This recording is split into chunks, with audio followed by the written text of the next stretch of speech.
నొప్పించక తానవ్వక తప్పించుకు తిరుగువాడు ధన్యుడు సుమతి. చాలా తక్కువ మందికి అర్థమైంది కదా! దీంట్లోనే మన బతుకు ఆధారపడి ఉంది. నా వెర్షనే చెప్తా. నేనేం చేస్తానంటే, ఎవడో ఇంకొకడితో మాట్లాడుతున్నాడు. మాట్లాడి అది ఆర్గ్యుమెంట్‌గా మారిపోయింది. సో, చుట్టుపక్కల ఈ పక్కన నలుగురు, ఐదుగురు ఫ్రెండ్స్ ఉన్నారు. ఆ పక్కన నలుగురు, ఐదుగురు ఫ్రెండ్స్ ఉన్నారు. ఇద్దరు వాదించుకుంటున్నారు.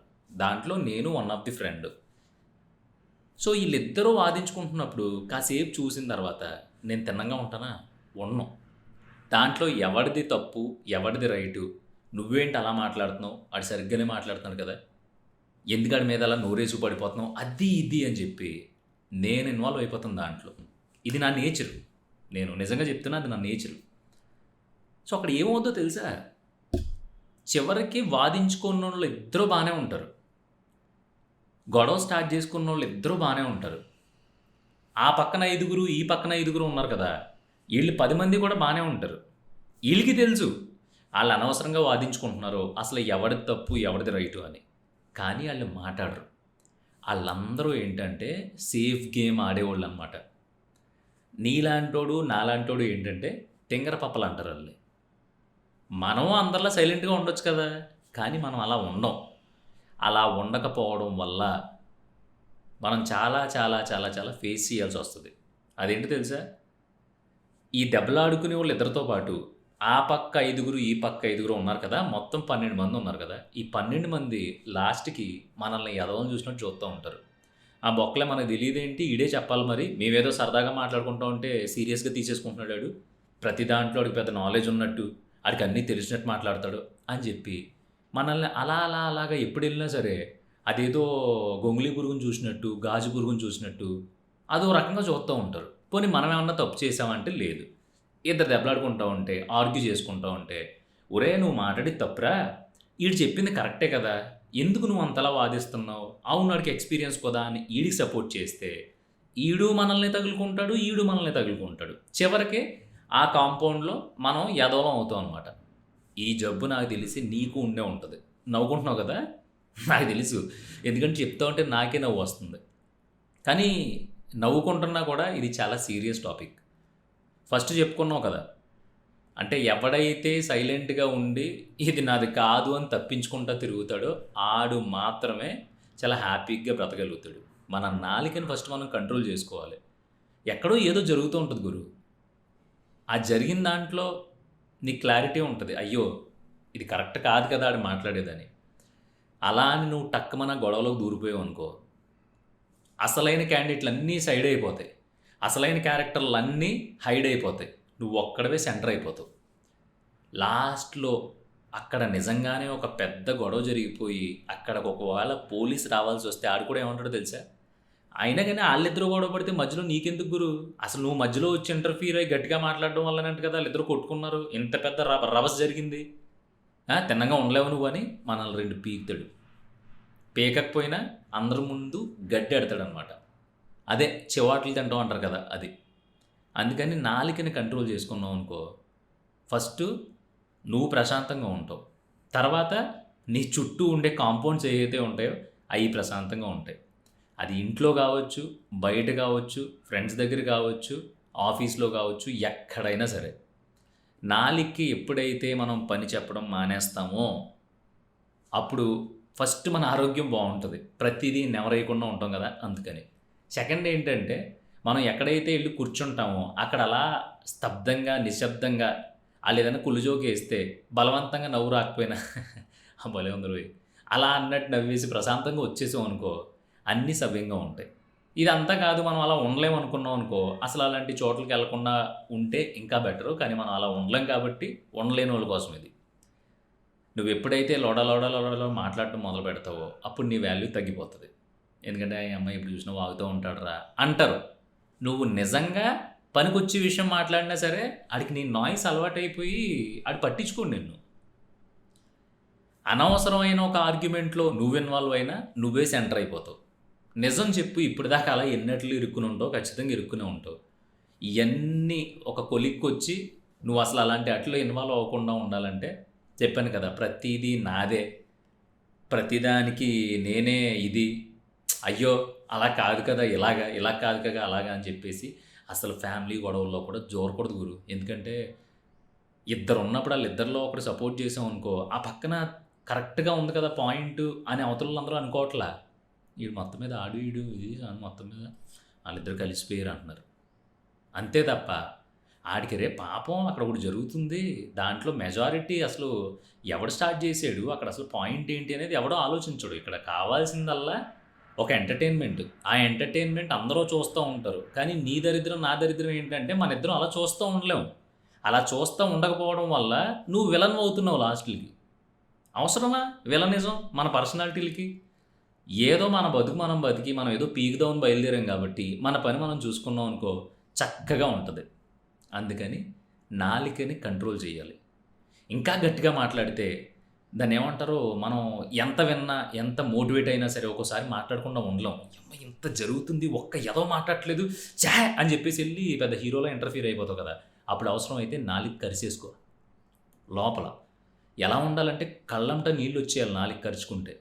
అప్పుడు తెలుస్తది. అమ్మో! నిజమే కదా! మొన్న బాగా మోటివేట్ అయ్యాం. యమ్మ! వద్దులే అని చెప్పేసి కనీసం ఆ బాధతో అన్నా పక్కకెళ్తావు. ఎందుకు చెప్తున్నానంటే మన చుట్టూ ఉండే ఎన్విరాన్మెంట్ పాయిజన్ అయిపోవడానికి పెద్ద టైం ఏం పట్టదు. ఇలాంటి సిట్యుయేషన్స్ ఒక 4, 5 జరిగితే చాలు. మన క్వాలిటీ, మన క్వాంటిటీ, మన అపియరెన్స్ మొత్తం దొబ్బుతది. ఎవడి కోసం గురు? అసలు మన ఎమోషన్‌ని మనం ప్యూర్‌గా చూపించలేకపోయినప్పుడు ఎవడి కోసం అని నువ్వు అంటావా? నీ కోసమే. ఎందుకంటే అక్కడికెళ్ళకురా అంటే మానవు నువ్వు. ఒరేయ్! ఒక్కడివే నీ పని నువ్వు చూసుకోరా అంటే చెయ్యవు. సరే అక్కడికెళ్ళి సైలెంట్‌గా ఉండొచ్చేయరా అంటే ఉండవు. అందుకే నీ కోసమే చెప్తున్నా. అక్కడికి ఎళ్ళు. అక్కడ కూర్చో. అక్కడ సరదాగా పిచ్చాపాటీ కబుర్లో పార్టిసిపేట్ చెయి. కానీ ఏదైనా ఆర్గ్యుమెంట్ వచ్చినప్పుడు, గట్టిగా మాట్లాడాల్సి వచ్చినప్పుడు మాత్రం నాలుక కరిసేసుకో. ఇది ఈ రోజుల్లో ప్రాథమిక సూత్రం. అవునా? ఎందుకంటే నువ్వు ఒంటరిగా ఉండడానికి ఇష్టపడట్లేదు. ఎవడన్నా ఏమన్నా అంటే నీ మనసు ఒప్పుకోదు. మరి అలాంటప్పుడు అనవసరమైన ఆర్గ్యుమెంట్‌లో దూరేసి ఆళ్ళందరికీ నువ్వు సెంటర్ అయిపోయి, చివరికి యమ్మ ఏంట్రా బాబు చావదొబ్బుతాడు ఈడు ప్రతి దానికి ఇన్వాల్వ్ అయిపోతాడు అనిపించుకుంటావా? నాకైతే ఒకటి 2 సార్లు అలా బాధ అనిపించింది. మనం ఏం చేసాం? ఏదో ఆడికి సపోర్ట్‌గా ఎళ్ళాము, మాట్లాడాము. చివరికి ఈడు కూడా ఆడితో కలిసిపోయి, "ఒరేయ్! ఎందుకురా మేము ఏదో పడుతున్నాం కదరా! మేమేదో సరదాగా అనుకుంటాం అంటే నువ్వు సీరియస్ చేసేస్తావా ప్రతి మ్యాటర్‌ని" అంటారు. మనం ఎక్కడ సీరియస్ చేసాం? అంటే మనకి చూసినప్పుడు అది సీరియస్ అయిపోతుందని భయమేసి, దాన్నేదో కొంచెం న్యూట్రల్ చేద్దాము అని చెప్పి మనం వెళ్తే, చూసావా విలన్ చేసేసారు నన్ను. ఏం చేత్తాం? అందుకే నువ్వు నేను మాట్లాడుకున్నాం ఇంకో రోజు. గొడవ ఉండదసల. దీనివల్ల చాలామంది ఇబ్బంది పడిపోతారు. ఫస్ట్ ఏంటంటే నీ కాన్ఫిడెన్స్ లెవెల్స్ దొబ్బుతాయి. రేపొద్దున్న రోజున నీకు అవసరం వచ్చిన చోట, నీకేదన్నా కష్టం వచ్చిన చోట నువ్వు నోరు తెరిచి మాట్లాడాలన్నా సరే, గొంతులోంచి మాట రాదు. ఎందుకంటే అలాంటి చోట్ల అవమానాలు చూసి ఇంటర్ఫియర్ అయ్యి "నీయమ్మ ఇదంతా కదా! అసలు మనం మాట్లాడుతుంది అసలు మన నోట్లోంచి వచ్చేది కరెక్టా కాదా?" అనే అనుమానాలొచ్చేసి మూగబోతావు కొన్ని రోజులకి. ఇయన్నీ ఎందుకు మనకి ఈ దరిద్రాలన్నీ? మన పనేదో మనం చూసుకున్నామా, ఎళ్ళామా, ఏమన్నా నిజంగానే ఒక ఇద్దరు ఎదవలు ఆర్గ్యూ చేసుకుంటున్నారనుకో, దాంట్లో కొంచెం మంచి ఎదవ ఎవడో అని నీకు అనిపించిందో ఆడిని మనసులో పోన్లే ఎదవ ఈడాడి చేతిలో అయిపోయాడు ఈరోజు అనుకుని నాలుక కరుచుకొని వచ్చేసామా. ఇలా చేసావంటే బ్రహ్మాండంగా ఉంటది లైఫ్ స్టైలు. అసల ఎవరితోని ఏ ఇబ్బంది ఉండదు. ఎందుకంటే ఇక్కడ సపోర్ట్‌కెళ్ళినోడు ఎప్పుడైనా సరే అది పాలిటిక్స్‌లో కావచ్చు, లేదంటే నిజ జీవితంలో కావచ్చు, ప్రేమలో కావచ్చు, స్నేహంలో కావచ్చు, ఇంకో దాంట్లో కావచ్చు, ఎవడైతే సపోర్ట్‌కెళ్తాడో ఆడు చివరికి ఎదవలా మిగిలిపోతాడు. ఎందుకు మిగిలిపోతాడంటే ఆడి సపోర్ట్ అవసరం లేని స్థాయికి అవతలోళ్ళు ఎళ్ళిపోయినప్పుడు ఇంకీడినెందుకు లెక్క చేస్తారు? కానీ సపోర్ట్‌కెళ్ళిన మనలాంటి క్యాండిడేట్ పోనీ ఏమన్నా ఆశించి, ఈడిని సపోర్ట్ చేస్తే మనకేమన్నా వస్తదని ఆశించి ఎళ్తాడంటే లేదు. ఈడికి ఉక్రోషం, ఈడికి లోపలుండే ఫైర్ వల్ల ఏది నిజమనిపిస్తే దాన్ని పట్టుకొని ఫోర్స్‌గా ముందుకెళ్ళిపోతూ ఉంటాడు. కానీ మిగతా వాళ్ళెవ్వరూ అలా చేయరు గుర్తుపెట్టుకో.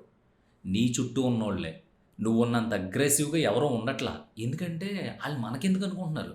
మనకెందుకు ఆళ్ళాళ్ళు కొట్టుకు సచ్చినా మనకెందుకు, సరదాగా చూద్దాం రేపొద్దున ఎవడికైనా దెబ్బలు తగిలినాయి అనుకో, ఆడి దగ్గరికెళ్ళి "రేయ్ నీ అమ్మ కరెక్ట్‌గా నేను వద్దాం అనుకుని లోపు కొట్టేసాడు రాడు. ఛ! అయినా ఎదవెహాడు ఎందుకులేరా మనోడు పోన్లే తగ్గిందో ఇప్పుడు" అని ఒక 2 కమలాకాయలో, ఒక 2 యాపిల్స్ కాయలు ఇచ్చేసి ఆడిని పలకరించి వచ్చేస్తే, అప్పుడు ఆళ్ళు మంచోళ్ళుగా పోర్ట్రేట్ అవుతారు. అంతేగాని అది జరగడానికి ముందు నువ్వెళ్ళావా నువ్వు విపరీతమైన యాటిట్యూడ్ ఉన్నోడివి. నీ అంత దాన్ని ఏమంటారు, కొవ్వు ఉన్నోడు ప్రపంచంలో ఉండడు అని చెప్పి నీ దగ్గరే తిడతారు. చెప్తున్నాను కదా, నిజంగా చాలా చాలా జరిగినాయి. ఒక ఇద్దరు గొడవ పడ్డాయి, అయ్యో ఇంక గొడవ పడిపోతారు వీళ్ళు, ఎందుకు లేరని. రే ఎందుకు పిచ్చి దొబ్బింది ఏంటి మీ ఇద్దరికని, ఆడు చెప్పింది కరెక్టే కదా, ఆడి మీద వాదిస్తావు ఏంట్రా నువ్వు. మొన్న అలాగే ఏమో చిన్న దానికి ఓ కేకలు వేసుకుంటున్నారు అని వెళ్ళి చెప్పగానే ఆ ఇద్దరు కలిపి, రే ఊరుకోరు ఎవడ కేకలు వేసుకున్నావు, నువ్వు కేకలు వేస్తున్నావు అనవసరంగానే, గొడవ చేసేది నువ్వు, సైలెంట్ కూర్చో, మేము ఏదో మాట్లాడుకుంటున్నాం కదా, తేలొద్దా టాపిక్ అని చెప్పి మనల్ని చేతకంది అద్దం కూర్చోబెట్టేస్తారు. చివరికి వాళ్ళిద్దరు కొట్టుకుంటారు. కొట్టేసుకున్న తర్వాత నీకు చిరాకు వచ్చి నా కొడుకలు కొట్టుకోండి అని చెప్పి నువ్వు సైలెంట్గా కూర్చుంటావు కదా, వాళ్ళిద్దరు కొట్టుకుంటారు కదా, మాట్లాడడం మానేసుకుంటారు. అప్పుడు ఈ పక్కన ఎవరైతే ఉన్నారో వాళ్ళ పక్కన ఈడి పక్కన ఉన్నోళ్ళు, వాళ్ళు నువ్వు ఇంటర్ఫియర్ అయ్యావు కదా, గొడవ జరుగుతుందేమో అనుకుని, అప్పుడు ఎవ్వడో కూడా రాడు. ఈ గొడవ జరిగిపోయి ఇద్దరు మాట్లాడుకోవడం మానేసిన తర్వాత ఈడి పక్కన చేరి వాళ్ళు గిల్లుతూ ఉంటారు గురు. అప్పుడు ఏమంటారు తెలుసా, అసలు గొడవ జరగకపోదు, మీరిద్దరు ఏదో కేకలేసుకుంటున్నారు, సరదాగా ఏదో మాట్లాడుకుంటున్నారు. పృథ్వీగడు వచ్చాడు, వచ్చి ఎందుకు రాటూట్ అనేసరికి అయిపోయి ఇది నిజంగా గొడవే కదా అని ఫీల్ అయిపోయి ఆడిని మీద చెయ్యెత్తేసాడు. దీని అంతటికీ కారణం అసలు ఆడు పృథ్వీగడే. ఆడు రాకపోయి ఉంటే మీరు ఇద్దరు ఏమన్నా సరదాగా రెండు కేకలు వేసుకుందరు, మళ్ళీ సరదాగా చెట్టపట్టలు వేసుకుని తిరిగేద్దు, మనం ఎన్నిసార్లు గొడవ పడలేదు. ఏంట్రా బాబు అందరూ తెలివైన వాళ్ళు బిహేవ్ చేసేయడం, అయినా ఆడి పిచ్చహాడి మధ్యలో దూరేస్తారు ప్రతిదానికి అంటారు. అర్థమైందా నీకు?